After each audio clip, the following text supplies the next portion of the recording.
Oh, hey. All right. So this is the second episode of Talk to Things. Um, and today I want to talk a little bit about consistency and quality, and basically how that relates to real-time production. So I think the fundamental thinking behind this is that if you have an audience, you can afford to spend a lot more time producing higher quality work. But if you don't have an audience and you haven't built that up yet, it's actually in your best interest to just produce work consistently, regardless of how high quality it may be.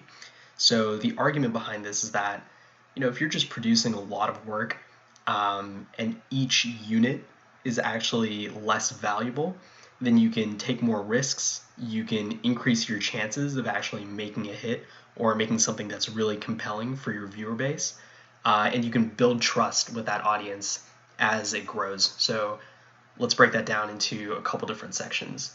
So when each try takes a lot of time and effort, it's really hard to justify to yourself taking a really big risk. It's much safer to say, if this film is going to take me a year to make, I better justify taking a whole year to do it.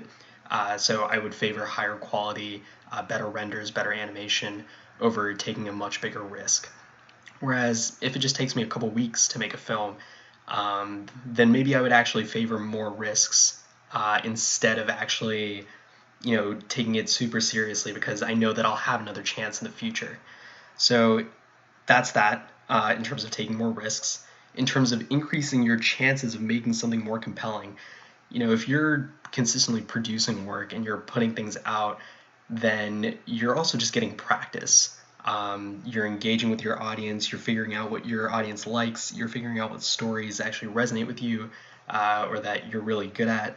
So you increase the chances of making something that's not just compelling for you, but also to the people who are watching your work.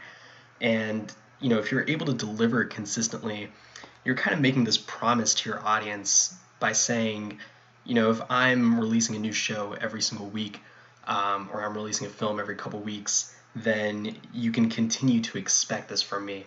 And I think setting up those expectations for your audience is really powerful too. So inherently, when you start valuing consistency or just putting work out really quickly over the quality of each unit, there's some sacrifices that you make. So it's really hard to achieve, say, Pixar quality when you're making a short film in a matter of weeks. But I actually think that the story itself is a lot more important than the visual quality of what you're putting out. Because at the end of the day, I think more people are going to remember what story you told or how you made them feel rather than what the visuals looked like or a very specific sequence. So for example, when Pixar premiered their first short film, when they were still the computer division at Lucasfilm, this was in SIGGRAPH, or at SIGGRAPH in 1984. They premiered The Adventures of Andre and Wally B. The short film itself was actually incomplete. There were a lot of sequences that were just pencil drawings on top of rendered backgrounds. Some things were black and white while other things were colored. And the filmmakers or the team behind it was super worried that people would notice, especially people who are at SIGGRAPH because they have a super discerning eye. But at the end of it, they actually had a standing ovation for the film. When they talked to people after the screening, people didn't actually realize that something had changed midway because they were so compelled or they were so engaged with the story as it panned out for the couple minutes that it lasted, that they didn't notice the imperfections in visual quality.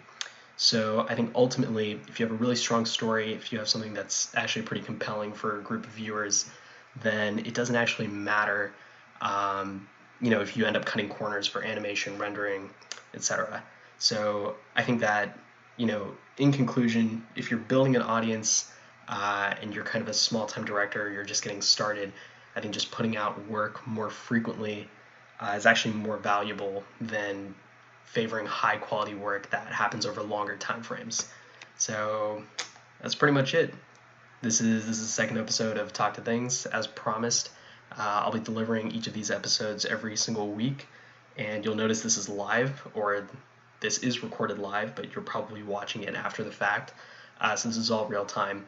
The characters moving based on how I want it to move, whether that's up and down in a toaster or blinking and talking. So it's pretty cool. Real-time animation is pretty fun to experiment with. And this is just in addition to my newsletter at sauger.substack.com. So I'll see y'all next week.